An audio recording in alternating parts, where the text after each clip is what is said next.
Now it's that time of the show where we get to have a conversation with Dr. Stroud and get to hear all the wonderful things that he has to share with us. I'm so excited.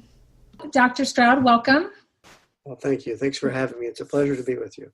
I really appreciate you taking time out of your busy schedule to come onto the podcast with us today. Sure, it's my pleasure. Any chance to talk about babies is always worth it. I feel the same way. So a few icebreakers to get started. Where are you from and who are the most important people in your life? Yeah, great question, huh? You and I were talking just before we went on about you being a military spouse. Well, I wasn't a military brat growing up, but I was what I call a Sears brat growing up.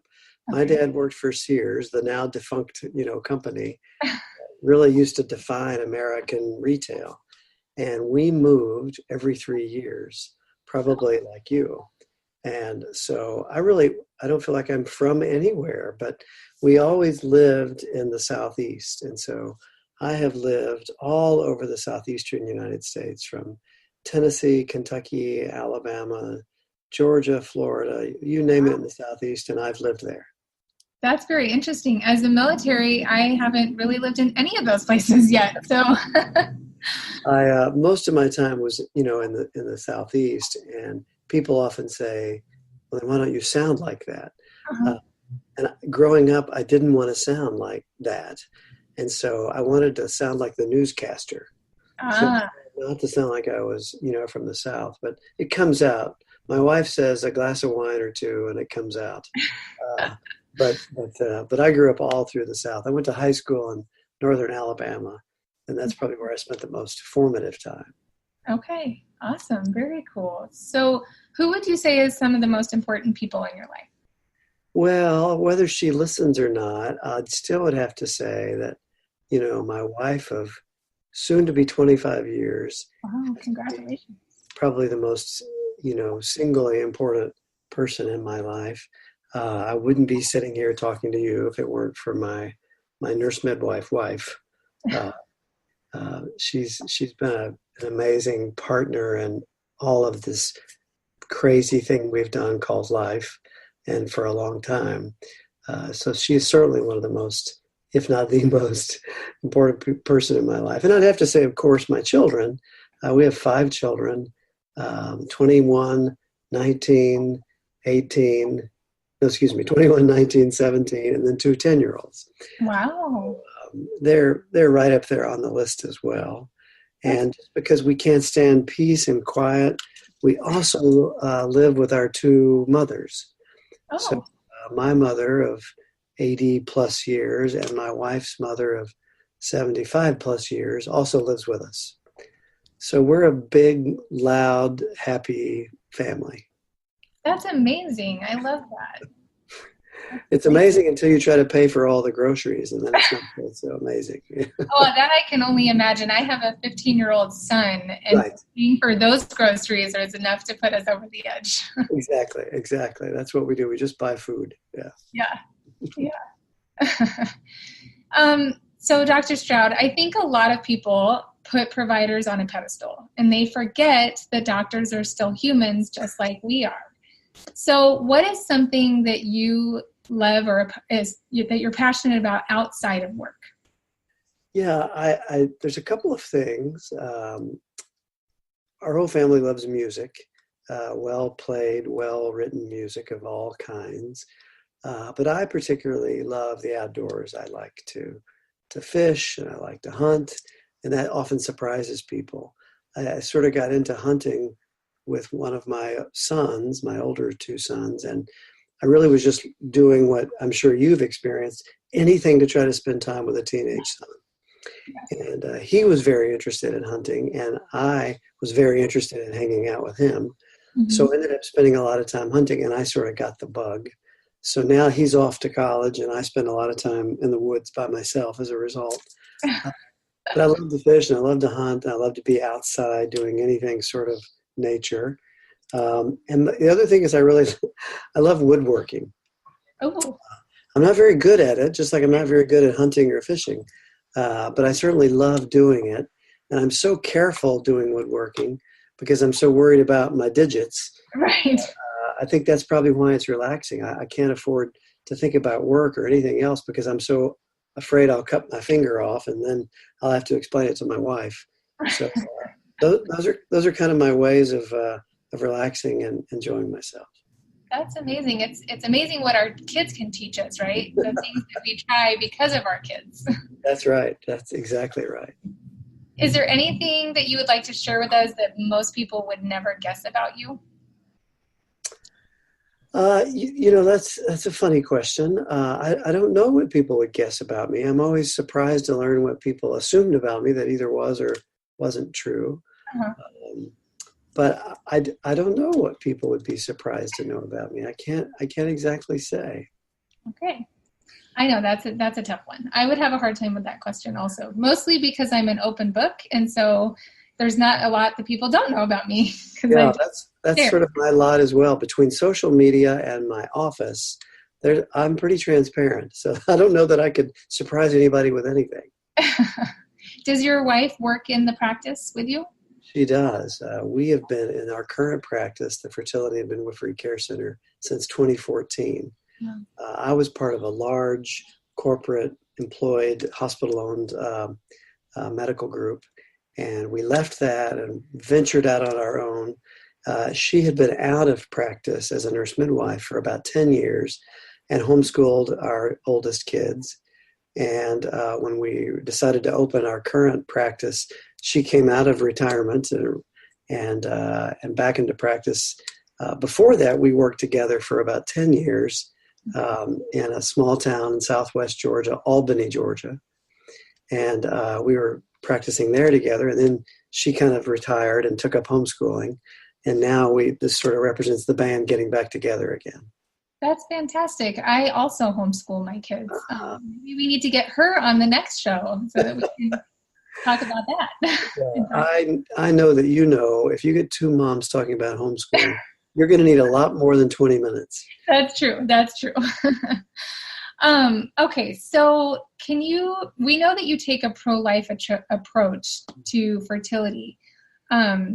Can you explain what that looks like and how you incorporate it into your practice and the care that you give? So to fertility and to obstetrics both.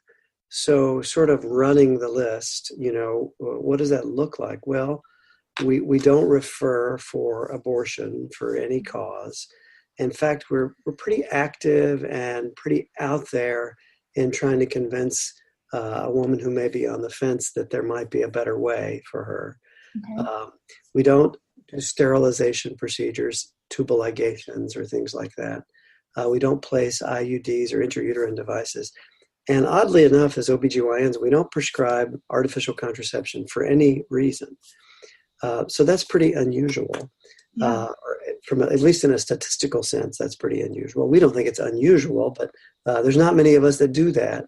Right. From a purely fertility standpoint, we practice what's called the Creighton fertility model or NAPRA technology.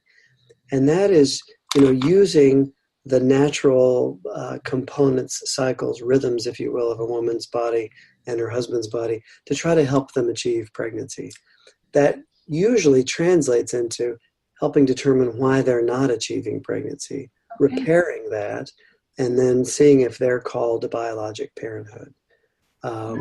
But no pregnancy is an accident. No pregnancy is a failure of some method.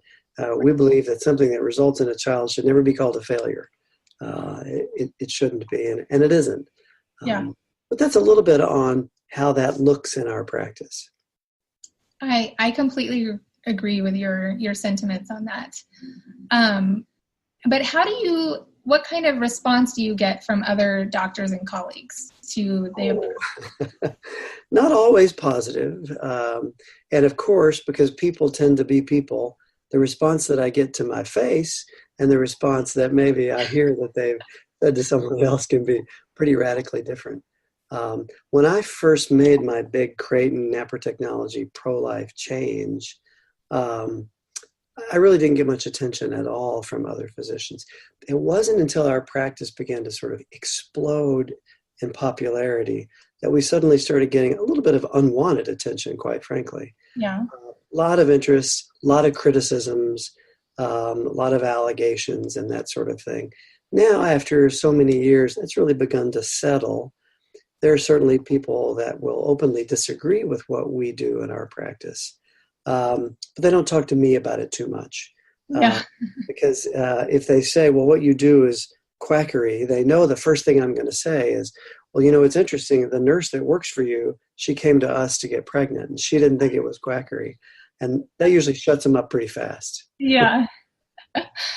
Going back on what you were talking about, the Creighton method and learning, couples learning about their bodies and how they work to either get pregnant or maybe avoid pregnancy. Yeah. Something that we talk a lot about at Honest Birth Talk is how sex ed is missing the mark, where, our children and then ourselves growing into adults just don't have an understanding of how our bodies work. As a childbirth educator, I can give clients on that first day a picture of the female anatomy. And most of them, and I hate to admit it, myself included, when I took childbirth ed 16 years ago, couldn't even label all the female reproductive system. Right. Yeah, that is remarkable. I like to say when I'm giving talks, and I'm usually talking to a group of women, I like to say, just because you have menstrual periods doesn't mean you're an expert in them. Yeah. Because there's so much to know. There's so much physiology, and there's so much wrapped up in the beauty and the complexity of female reproduction that it's a lot to know, and it's not necessarily intuitive. But there is just so much there. And as soon as I start talking, I can see people scoot out to the edge of their seat and either literally or figuratively start taking notes. Mm-hmm. And the funny thing is, it doesn't matter if it's 1,000 reproductive age women or if it's 25 high school students. The curiosity is just the same. Everybody wants to know, and they want to know that mystery. How does it work? How do babies really get made? And it never gets old talking about it, does it? No, it doesn't. It's fascinating and amazing.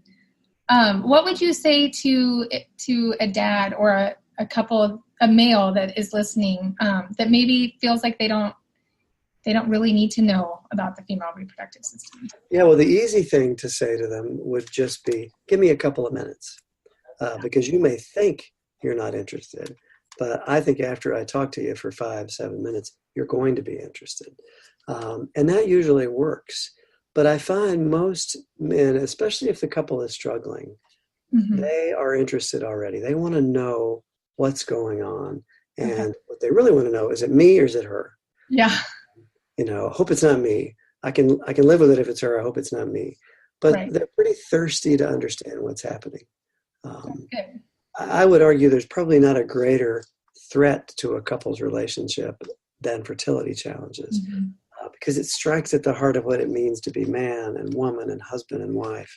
And I've seen it really destroy good couples and good relationships. So I love it when men are there because I want to reach them. I want to reach them early, help them understand what's happening. Absolutely. Absolutely. You had mentioned, or before we started recording, we had talked about the Latin terminology, and I'm going to say it wrong, even though I've been teaching Latin to my children. Humanae vita? It's humanae vita. Humanae. Okay. That's human life. Yeah, that's right. I did know it stood for human life, but how has that impacted the way you care for your patients? So Humanae Vitae was an encyclical issued by Pope, now Saint Pope Paul VI, mm-hmm. In the 60s, and it is the church's teaching on marriage and the marital act, as we say, and life.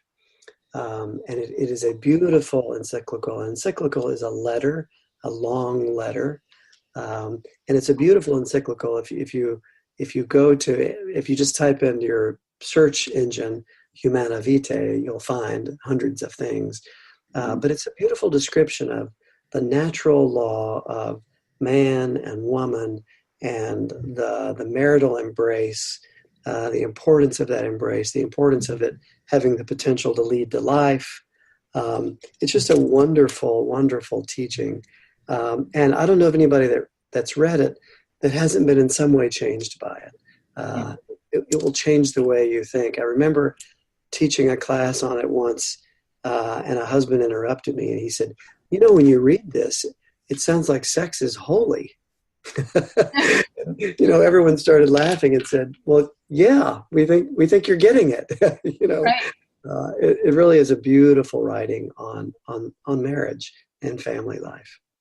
That's amazing. I'm inspired to go look it up and read it now. One of the reasons I asked you on is because I can tell just through your social media platforms how you take a very personal approach to how you communicate and have a relationship with your patients. How do you feel like that impacts the quality of care that you give and the quality of care that your patients receive? Yeah, we should ask them, I guess. Right? That would be a more valid opinion. I can say I know how it affects me. I mean, it's what I wanted and didn't even know that I wanted for the first maybe decade of my practice. I mean, if you think about the way physicians and other healthcare providers talk about medicine today versus how maybe they talked about it in our grandparents' generation, and the way people talk about physicians and providers now versus how they talked about it in our grandparents' generation, they're radically different. And one of the differences, if not the single greatest difference, is that connection. That's why I so dislike corporate medicine, because it sort of represents the commoditization of healthcare. A birth is a birth is a birth. Whoever's on call takes care of the lady having the birth. Right. And there's no intimacy there, quite frankly, as opposed to, if you think a few generations ago, a general practitioner's office was over their house or their house was over their office. And I know in my mother's little town in Western Kentucky, if you got sick or if you were a farmer and you cut off a limb on a tractor accident, you went to the doctor's house and you banged on the door in the middle of the night because you had that kind of relationship. You really had sort of a covenant, if you will, between the community and the providers. And the providers said, I'm here for you. If you need me, call me. And calling often meant showing up. Well, that doesn't work so much in modern society, just showing up on our front door. Right. But we can use things like social media to say, well, I'm still here. I may be here a million miles away, but I'm still here. If I'm your doctor, I want you to call me. I want you to get in touch with me. If you have a question, call me and ask me. And that's my job. I get to tell you what I think. And on the patient's end, they get unfettered access to their provider. On my end, I get genuine, authentic relationships with people. And that's the greatest thing in the world. It just doesn't get better than that. To get to actually be relevant in a couple's life, in a family's life. I mean, if there are college students listening that are thinking about maybe going into medicine, do it. I mean, it's the greatest job in the world if you can structure it that way. Yeah, absolutely. How do you find time, or how do you find your boundaries to be able to do that with your family and your practice? Well, that's probably better ask of my wife. I don't have a lot of boundaries, but I don't seem to need a lot of boundaries. I mean, if you treat your work like it's more of a vocation than just a job, people treat you in your work like that as well. So, yes, my cell phone number is all over the internet, all over Facebook. Every patient has our cell phone numbers, but they tend not to call unless it's something pretty important. Right. If it's something pretty important, I want to hear. Absolutely. But do I get an occasional call if I'm, scuba diving on vacation? Yeah, I do. And you know what? It's just fine. The world doesn't stop because I got a patient call. We just keep on moving, and we usually end up talking about what the patient problem was, and it's interesting. And if it's a good story, we share it and move on. So you don't have to have, and I would argue, it isn't necessarily healthy, although it's countercultural to say that you need these hard boundaries between Right. your work life and your family life. What you need is a life that's well lived, that you enjoy, and that doesn't require so many boundaries. Amen to that. I absolutely love that. I think that something that is definitely missing in most, except for yours, patient client, doctor relationships, is that connection. And you go into the doctors. I know for myself, I've been pregnant 3 times and have 3 beautiful children, but my doctor's appointments were 2 to 5 minutes long, and I walked in, they measured me, they listened, and I was on my way. And it wasn't until afterwards that I thought, oh, I have all these questions and I forgot to ask. Yeah. So I just think that makes you guys stand out so much, so having that personal connection. It's sad that we've lost that in medicine, in the last kind of 2 decades. It's too bad, because that's what was great about medicine in our grandparents' generation. And Right. It's too bad that we've lost that. But I think increasingly people are starting to look for that and value that. And I know people want that. We all want that kind of relationship. Right. Well, and I thank you for being that advocate for change. I do really believe that. Well, I get much, much more than I give, I promise.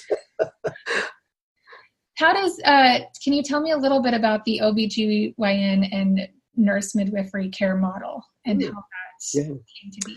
Well, ours is a little different, maybe, in a statistical sort of way, in that we practice what I would call a fully integrated model. Most practices either are nurse midwives standing alone with what they would call obstetrician backup, meaning the midwife says to the doc, I call you if I need you. And the doc says, call me if you need me. Other practices may have nurse midwives in them, but as you walk in the door as a pregnant woman, you would choose, do I want to be a midwife patient or do I want to be an obstetrician patient? And the 2 groups there's not going to be any cross-pollination there. We're the opposite. We don't want you to choose. We want you to see both of us. We have 3 physicians, soon to be 4, and 3 soon to be 4 nurse midwives. We want you to see all of us, know all of us, feel equally comfortable with all of us. Because the reality is, we've got certain overlapping skills, but there are skills that my wife is much better at than I am. There are things that I can do that she isn't as strong at. You stick us together, now you've got a synergistic team. She could sit on the foot of, I always tell patients this story, she could sit on the foot of your bed for 4 hours while you're pushing and probably never get up. I can do a C-section in probably under 7 minutes, but you don't always need that. But if you do need that, you want that available. Well, if you put us together on call, then we've got every eventuality, we've got it covered. And that's good for both of us. I mean, it lets us both do what we do well and not struggle to do the things that we don't do well. And you put us together, the patient gets a great team. The other thing that's really important about that model, I think, is it doesn't force you as the patient to make a medical decision for social reasons. Right. If you think about what happens in most practices, you see the same provider that you get to know very, very well the entire practice. Well, when you're 40 weeks or so and you're in labor, if that person's on vacation, who cares for you? A stranger. Yep. And that's not good, whether it's a strange nurse midwife or a strange obstetrician. And then what happens is the person says, but I'm on call Friday. We could just induce your labor. Yes. And that just drives the induction rate up. Right. So in that scenario, you've made a major medical decision for totally social reasons. And that's bad. That's bad medicine. That's bad science. You shouldn't do that. Well, if you aren't forced into that position, you won't do that. Right. And I honestly think that's why in our group, our C-section rate is so low, because our unnecessary induction rate is equally low. Absolutely. Yes. I teach. Yes. I love that comment. You're right. I mean, we're not all called to do what we're weak at either, where we have strengths for a reason. Yeah. So I think that is extremely powerful. And I know that I could take up all your time because I'm super interested in everything that you have to say, but I know you're a busy man and need to get back to your family. But is there anything else before we wrap up that you want our listeners to know about you? Not about me per se. I'll probably, in all likelihood, never encounter one of your listeners, and that's okay. Mm-hmm. Yet at the same time, every one of your listeners is going to encounter healthcare providers of some flavor. Choose carefully and choose wisely and do research and talk to providers. VBAC is a big, passionate topic for me, probably for you as well. Absolutely. If you're thinking about VBAC, go interview providers. Right off the bat, if they say they're not interested in interviewing you or being interviewed, run, don't walk for the nearest exit. That person's not right for you. Find somebody else. Keep looking until you think you've made a human connection with somebody that sees things the way you do. And at a minimum, if they don't see things the way you do, they respect the fact that you could see things differently. Absolutely. We always tell our clients that if a provider is not already practicing what you're looking for, then they're probably not the provider for you. Right. They're not likely to change because of you. Right. So, it's funny. We get accused all the time of you're not allowed to have an epidural with us. And I think that's just what some of our other groups in our community say. Because we say to patients, we want you to get the birth you want. Mm-hmm. But by virtue of the fact that we feel that way, we're overwhelmed with patients who don't want epidurals or who want minimally intervention birth. But the key is you want somebody whose agenda, I believe, is your agenda. Whatever your agenda happens to be, you want them to advocate for that agenda. Absolutely, yes. And that is we talked about this a little bit before. You don't know what you don't know, especially if it's your first time. So getting finding the resources to ask the questions so that you can make an informed decision on what your agenda will be. Yeah, I like to say the greatest enemy of a great birth is fear. Absolutely. The greatest weapon to counter fear is knowledge. Now, not data, right? I mean, data is just raw stuff, but not actual understanding. So professional education from people like you, professional childbirth educators that can give you knowledge, that'll counteract fear, and you'll have the birth of your dreams. Absolutely. So where can our listeners find out more information about the Creighton model of care? Yeah, if you're interested in Creighton model, if you'll just Google Creighton, Creigton, Creighton fertility model, you'll come across a million sites. If you want to check out our website, it's a long domain. It's fertilityandmidwifery.com. And people often struggle with midwifery. It's MIDWIFERY.